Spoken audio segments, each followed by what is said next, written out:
Hello and welcome to what we are calling the 11 on 11, a recap of the top stories that happened here in Arkansas. I am Hoyt. We're going to begin this week with a major update and a story we have followed for more than a year. The man responsible for the mass shooting in Fordyce last summer has pleaded guilty.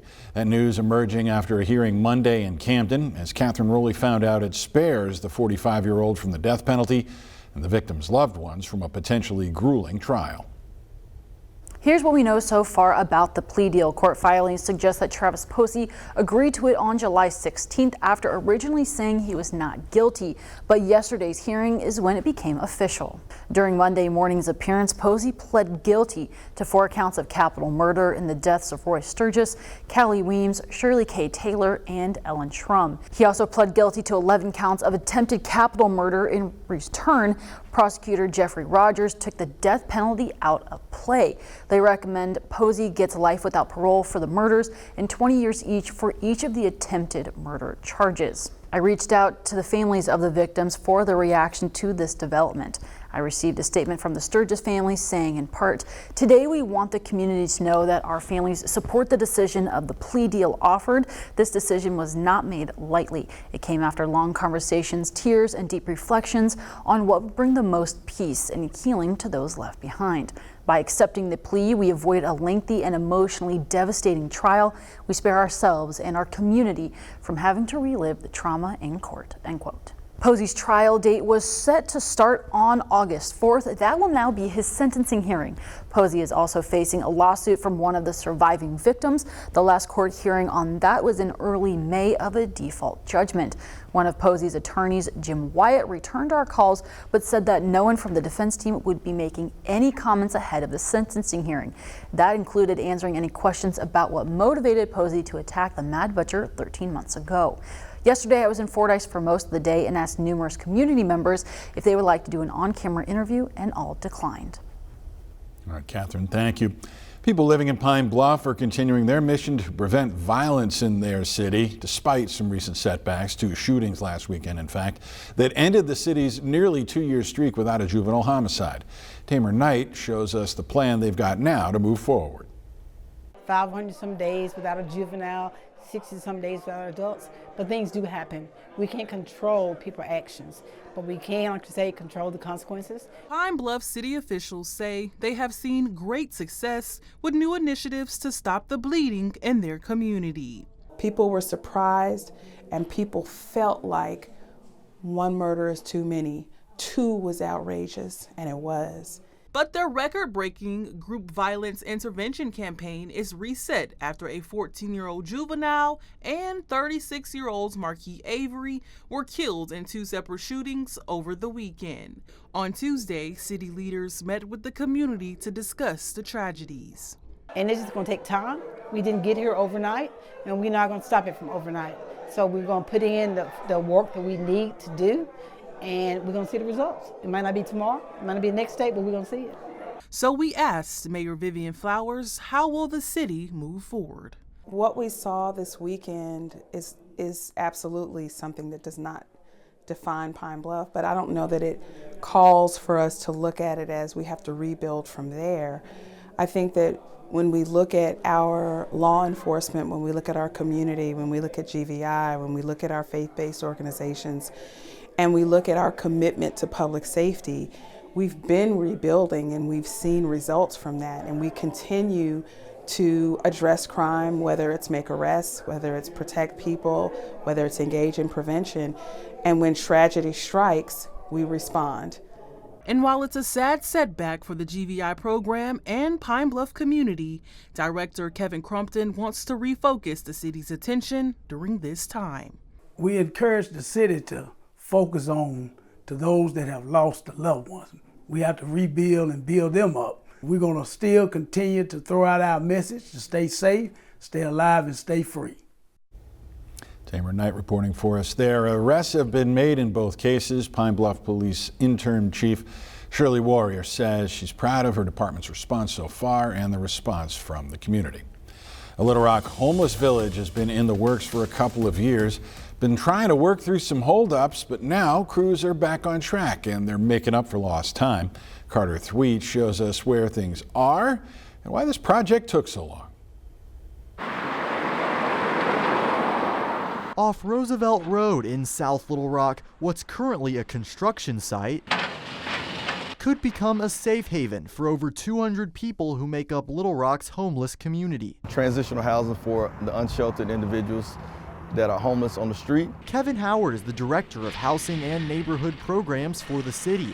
This project stems from a 2019 collaboration between Howard and Little Rock Mayor Frank Scott Jr. Made the suggestion, hey, when we do a microhome village. When completed, the facility will be able to provide transitional housing for around 220 individuals. We'll have training, we'll have a laundry, we'll have a place where people can get assistance through health services and mental health services here at the microhome village, as well as work with a case manager on a day-to-day basis. You may remember when we reported on the facility breaking ground just over 2 years ago. So why did construction just recently get started? Howard explains that the original plan for community bathrooms didn't work, forcing the city to go through another lengthy behind-the-scenes planning process and all the permits that requires. We're using federal funds to do the non-congregated units, and so the federal government required that you have to have sanitary bathrooms in there in each one of the units. But now things are back underway, with Howard saying they hope to start moving people in sometime in 2026. And that puts them on the right track and get them back to where they need to be. In Little Rock, Carter Thweet, THV 11 News. Now, Howard says Little Rock's unhoused population is estimated at around 1,000. The project is part of Mayor Frank Scott Jr.'s goal to have temporary housing enough for all of its homeless population. That's a level called functional zero. We learned new information this week in the debate over the state's citizens-led initiative process. A federal judge is now allowing two groups to join a lawsuit challenging those regulations. Protect Our Rights and For Our Kids are trying to get their own amendments on the 2026 ballot, but they say recently passed laws are making that harder. One of those laws requires ballot titles to be written at an 8th grade reading level. Another, from 2023, raised the required number of counties from where signatures have to be collected. The groups say those rules limit free speech and citizen participation. Lawmakers who wrote them say the laws are meant to prevent fraud on the part of canvassers. An Arkansas Board of Corrections member is pushing back on the plan for a new 3,000-bed prison in Franklin County, sharing his concerns directly with state lawmakers. In an email, Lee Watson says he believes smaller regional facilities make more sense, especially amid resistance from people who live near the proposed site. Watson argues overcrowding in local jails has stayed stable and suggests a prison half the size could meet the need. He wants the state to revisit an earlier plan to expand the prison at Calico Rock and add a new unit in northwest Arkansas. Governor Sarah Huckabee Sanders disagrees, pointing to population growth and the tougher sentencing guidelines set to come under the Arkansas Protect Act 2 years ago. Watson clarified he's speaking only for himself. So far, no other board members have responded publicly. Arkansas could face a major budget hit under the One Big Beautiful Bill if its SNAP payment error rate doesn't improve. That's a measure of how often a state mispays benefits. The recently passed tax and budget bill imposes limits and shifts more cost to states with higher rates of errors. And Arkansas could owe up to $100 million, which critics say would cut into the budget surplus and eventually strain programs for low-income families. Starting in fiscal year 2028, states with error rates above 6% must pay part of their SNAP benefits programs. Advocates warn this could worsen food insecurity. And sticking with SNAP benefits, this month we have heard from several people shocked to find their benefits stolen by scammers. The state tells us these scams are growing more widespread and officials are urging EBT recipients to take new precautions.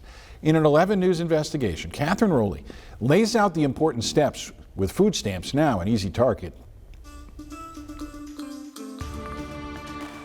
These scams that are targeting SNAP benefits, but what we are seeing now is different than what we've seen in the past. With online shopping and online bots, the number of scam victims has increased. And with more victims coming forward, the Department of Human Services is now urging more than ever to protect yourself against these scammers. It's been happening across the country for a couple of years, but we have noticed an increase in the number of people who've notified us that it happened to them. EBT scams are not new to the Department of Human Services in Arkansas. Cases have also been reported in several states like Texas, California, and Georgia. With an increase in reports in just the month of July, Mary Franklin, the Director of Division of County Operations for DHS, is urging EBT holders to change the PIN on their card. We recommend that you not use common pins, but also things like maybe your month and day of your birthday, or the numbers of your address or your phone number. Just don't choose things that someone could easily associate with you. In 2019, EBT shoppers were able to start using their cards to shop online through Amazon, Walmart, or other major retailers. And with new access online for goods, scammers also had new access to information. If you shop online, to not save your EBT card information online. Not saying don't shop online, just don't save your card's information online. Unlike your credit card from your bank where you could get called and notified, EBT cards aren't monitored. The money is out of the account before the cardholder is notified. While there isn't a set number, the reported cases are in the hundreds, but those who have been scammed could be higher. We did launch an online form so that clients can report that to us, and we've had about 350 voluntarily report that it's happened to them since we opened up that avenue. In the past, skimming has been the preferred method of fraud for criminals, but with the increase in advancing technology means an increase in scams. There are bots and things like that, that can attempt to call the automated numbers for cards to be replaced. It's more than one. We believe it's more than one possible way. DHS told me that there's no indication of a hack or a data breach within the agency, but what can you do if you are an EBT cardholder who has been impacted once by scams to prevent it from happening again? It all goes back to your PIN. If it goes undetected, the theft could happen more than once. If the beneficiary does not know that their card was cloned and that they had benefits taken and their PIN number remains the same, then the card is vulnerable to be attacked again. We reached out to the Attorney General's office, who provided me with a statement. We will have that full statement on our website, but he said that he recognizes that the victims in Arkansas are now a part of a pattern across the country, and he says investigations are underway at the federal level and he plans to work with them. We will continue to investigate the fraud and the investigation to the next steps of the theft. In studio, Catherine Rowley, THV 11 News. All right, Catherine, thanks. And we're not done talking scams. The sheriff's office around here is urging people to stay alert for different types of frauds coming their way. We've got those details still ahead. And before we go to break, a reminder the THV 11 Morning News is live and local weekdays from 5 to 9 a.m. We've expanded our morning news and team. It's got local weather and live traffic, and it goes all the way till 9 a.m. So start your day with the most morning news in Arkansas, only on THV 11 on the air and THV 11 Plus on your smart TVs.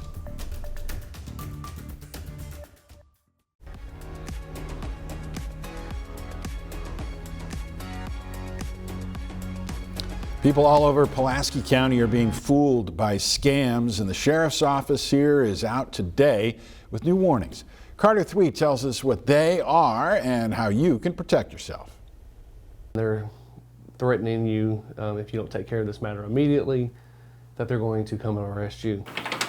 These are the types of scams that Douglas Bjork of the Pulaski County Sheriff's Office says they've seen an uptick in recently. Someone over the phone claiming to be an officer of the law who creates urgency, stating that there's a warrant out for your arrest, telling you not to talk to anyone else, and to pay immediately to keep yourself out of prison. The key is they try to keep you on the phone, because the more they get you to talk, the more that you start buying into their stories. But Bjork stresses that the sheriff's office would never call you with a way to stay out of prison. And even if they did call, they wouldn't be mad at you for hanging up and double checking. When they're calling you and they're starting demanding money or whatever, hang up and then call your local authorities. Over at the Pulaski County Courthouse, Ternisha Womack with the county clerk's office says they're seeing something similar with reports of several jury duty scams. There also have been calls before that if you've missed jury duty and you don't want a warrant out for your arrest, then you need to make some sort of payment. And of course, that it's a scam. They may also ask for your signature or other personal information, and many of the red flags from the sheriff's scam still apply. They'll sound urgent and implore you to keep it a secret. The calls themselves are a red flag because if it's related to jury duty, then you're summoned through the U.S. mail. They typically do not make any type of calls, and even if they were, it wouldn't be to, give out any of your personal information. In Pulaski County, Carter Thweet, THV 11 News. Carter, thanks. Sergeant Brooks says if you do fall for a scam, save all the evidence like voicemails and screenshots. Then there are several places you can report it: the FBI, the Arkansas Attorney General, or the Pulaski County Sheriff's Office.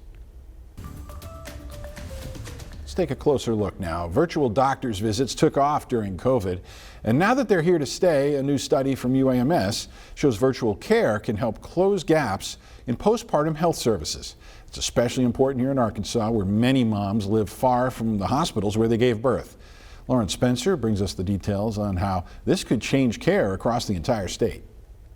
A new mother's journey doesn't end after delivery, but in many cases, the care does. In Arkansas, where nearly half of the counties have no maternity care at all, researchers at UAMS say digital tools could be life-saving. We're a state that has really struggled in terms of maternal health. Our outcomes are, definitely not where we'd like them to be. A new study found postpartum moms who got any virtual care were more likely to be screened for smoking, abuse, and depression, factors that can be linked to pregnancy-associated deaths, which are most often caused by suicide, substance use, and homicide. Those screenings really become critically important for intervening on those outcomes and hopefully improving maternal health overall. Researchers say telehealth helps cut through barriers like transportation and childcare, and virtual visits make it easier for moms to open up about difficult topics. You could choose to have your camera off, or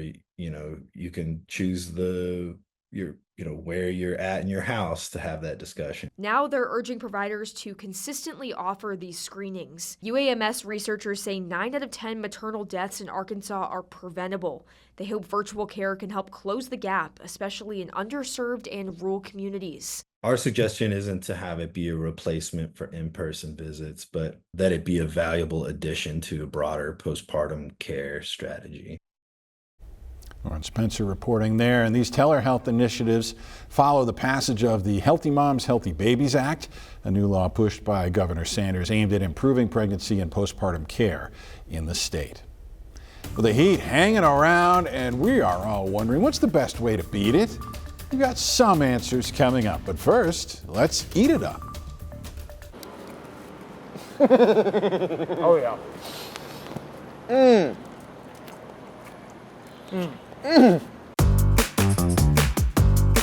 This week on Eat It Up, we are taking you out to the ballpark. You know this spot, Dickey Stevens Park in North Little Rock. Y'all, we gotta show you this though, because now the Travs are serving up much more than just peanuts and Cracker Jacks. We've got authentic, amazing cuisine. How about some Philly cheesesteak sandwiches, a fried bologna sandwich, ice cream in the helmet, and a new feature with about as much popcorn as you could ever consume. So what do you say? It's time for some ball, and it's time to eat it up.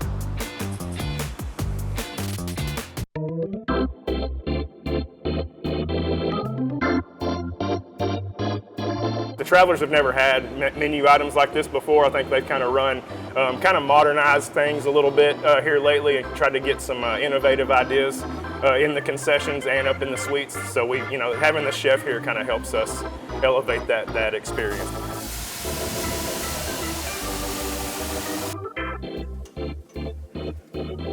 Brought out several new menu items. The foot-long hot dog is kind of our prize this year, and then we've got some brisket nachos, some barbecue pork nachos.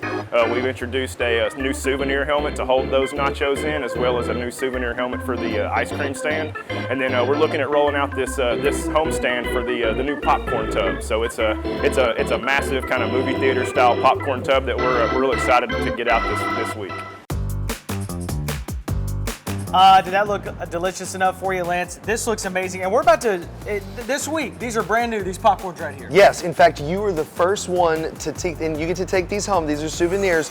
Brand new popcorn buckets at DSP. I mean, what goes better than popcorn and baseball, except maybe nachos, Philly cheesesteak sandwiches, hot dogs, and fried bologna sandwiches? Come on with it, man. Cheers. That chef that has moved in here, Titi is on the ball. She is crushing it left and right. This is so good, so fresh. It's such a basic, simple idea that we've all known and loved.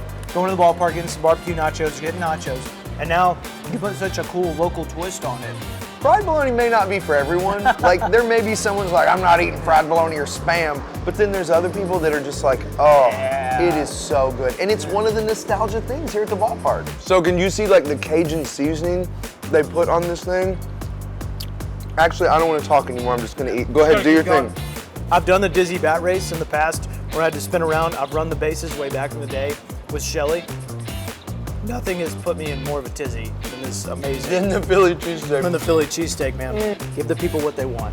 You know what that means. 3, 2, 1. Go Travs!